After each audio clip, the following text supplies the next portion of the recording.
Hello everyone, thanks for joining me today for another video. I want to talk about something today because I want to kind of shed some light on something uh, when dating a Filipina. And I think maybe I may have briefly touched upon it in another video.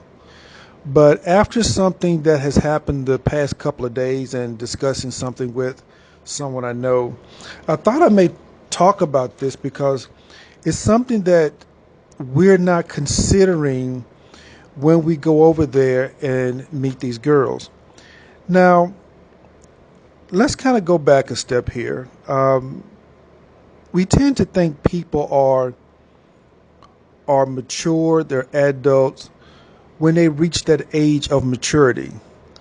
And when they don't reach that age of maturity mentally, we used to call it mental retardation. Now they call it mentally challenged. But I think it both comes out to be the same thing.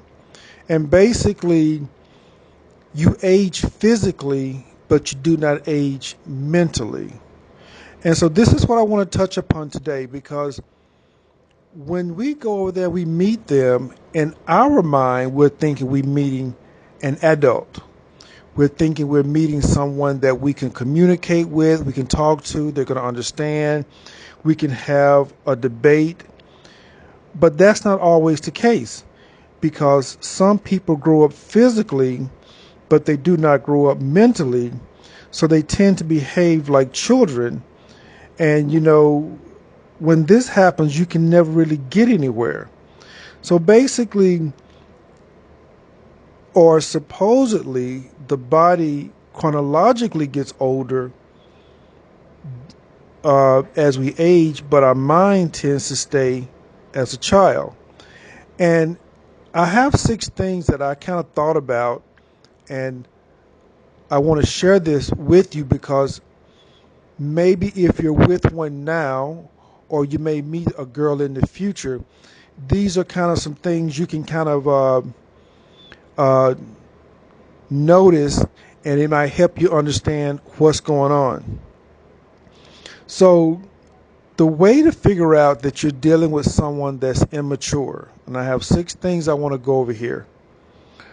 They escalate, meaning that they take the smallest little problem and they make it to be this big issue. And then the conversation goes on and on and on, and you can never get them to understand anything you have to say. Okay? So the small problem becomes big. They start to criticize you. They throw a little tantrum like a child. And from being in the Philippines, I noticed they do what is called tampo. And it's where they just basically sit back and pout. They don't say anything. They don't talk. It's just they basically ignore you. And the more you try to talk to them, the more they just sit there and ignore what you have to say.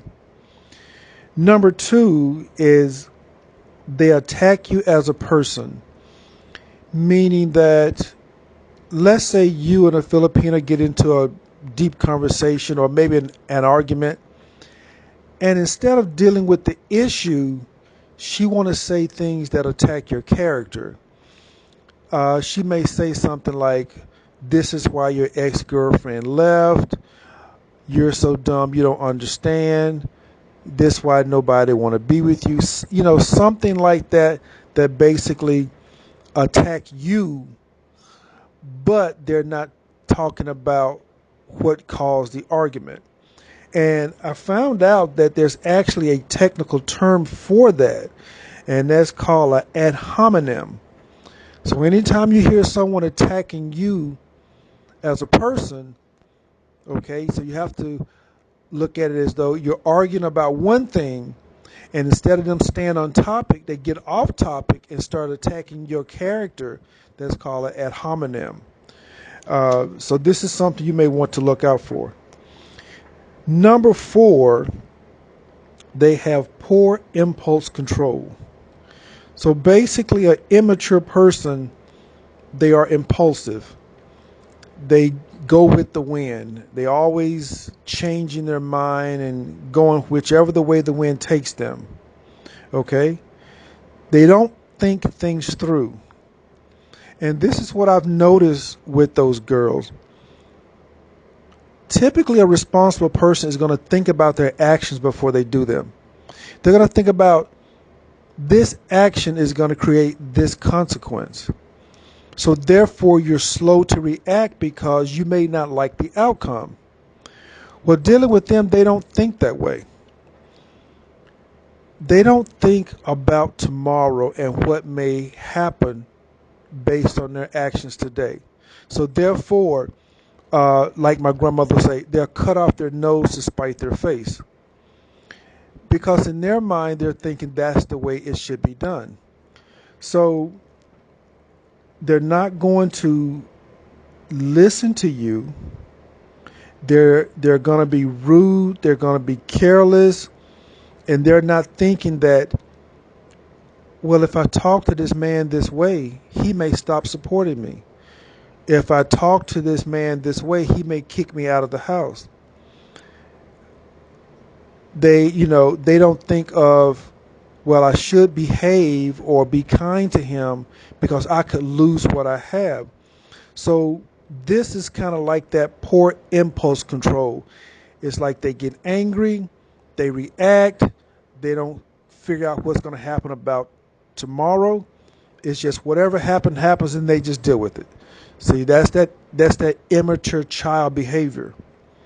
So next we have emotional avoidance. Now I've seen this one quite a bit, and actually this one and the next one is going to be two I've seen a lot more than the other four. The impulse control I see basically with everybody over there, the men and women. They'll quit a job just for the fact of they're tired. Okay, they're tired, they quit the job. Job don't pay enough, they quit the job. But anyway, let's go on to number 5. I have the emotional avoidance. And basically what happens is I've noticed if you want to talk to them about trivial stuff, okay, whether what their friends are doing, what their parents need, what happened at the mall, something trivial, they can talk all day, okay? You may talk about a TV show, they'll talk all day.